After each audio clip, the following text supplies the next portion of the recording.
अस्सलाम वालेकुम रहमतुल्लाहि व बरकातहू। दोस्तों, उम्मीद है कि आप सब खैरियत से होंगे। रमज़ानुल मुबारक की आखिरी और इंतहाई बाबरकत घड़ियाँ वो गुजरती जा रही हैं। इनसे बे इंतहा फ़ायदा हासिल कीजिए, नवाफिल पढ़ें और कुरान मजीद की तिलावत जिस कदर हो सकती है उसको करें और उसको समझ कर करें, तर्जुमा के साथ पढ़ने की उसको कोशिश करें, क्योंकि कुरान मजीद ऐसी किताब है कि आप उसकी आयत को जितनी बार पढ़ेंगे उतनी बार आपको एक अलग टेस्ट मिलेगा, आपको अलग तरीके से वो टच करेगी, आपको फ़ायदा देगी। कि कुरान मजीद की एक आयत का एक जुमला वो ये ताकत रखता है कि वो बड़े बड़ों की ज़िंदगी को बदल सकता है। हज़रत फुज़ैल बिन अयास, जो कि एक मुहद्दिस, बहुत बड़े आलिम, वो पहले रहज़नी करते थे, वो डाकू थे, और एक आयत उनके कानों से टकराई थी। एक आयत, अलम यअनि लिल्लज़ीना आमनू अन तख़शअ क़ुलूबुहुम लिज़िक्रिल्लाहि व मा नज़ला मिनल हक़। सूरतुल हदीद की ये आयत जब उनके कानों से टकराई तो यकीन करें उनकी ज़िंदगी का रुख बदला और उन्होंने दीन की इतनी खिदमत की कि हम आज तक उनकी मिसाल देते हैं। तो कुरान मजीद की हर आयत इंसान के दिल को टच करती है जब वो उसको समझ कर पढ़ने की उसको कोशिश करता है।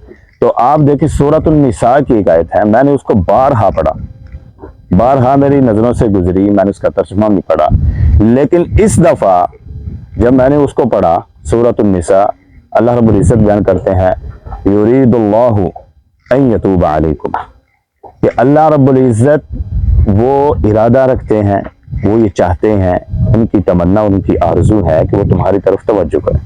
अल्लाह अकबर। मैंने इस आयत को इतना पुरलुत्फ़ हुआ, इतना महजूज हुआ इस आयत से कि आप यकीन करें कि ये आयत बारहा पढ़ने के बावजूद अब आप जस्ट इमेजिन करें कि अल्लाह रब्बुल इज़्ज़त हैं, अर्दो समा के मालिक हैं, वो ज़मीन व आसमान के खालिक हैं, वो ये इरादा करते हैं, वो ये चाहते हैं कि वो तुम्हारी तरफ तवज्जो करें। और किस बात पर तवज्जो करनी है कि जो अल्लाह और बंदे के दरमियान दूरी है, जो बोध हो चुका है, उसको कम करके और एक कुर्बत को पैदा करने के लिए अल्लाह रब्बुल इज़्ज़त ये चाहते हैं, युरीदुल्लाहु अन यतूब अलैकुम। अल्लाह की तमन्ना है, अल्लाह की आरज़ू है। अल्लाह अकबर। अल्लाह वो ज़ात के जिसको किसी चीज़ की कोई परवाह नहीं, वो ये तमन्ना और ये आरज़ू रखती है कि मैं लोगों की तरफ तवज्जो करूँ। और उसकी अगली आयत, युरीदुल्लाहु अन युख़फ़िफ़ अन्कुम, जो अल्लाह रब्बुल इज़्ज़त ये इरादा रखते हैं, ये ख्वाहिश रखते हैं कि जो बोझ हैं तुम्हारे ऊपर, उनको मैं हल्का कर दूँ, जो परेशानियां हैं, जो टेंशनें हैं, वो सारी हल्की कर दूँ।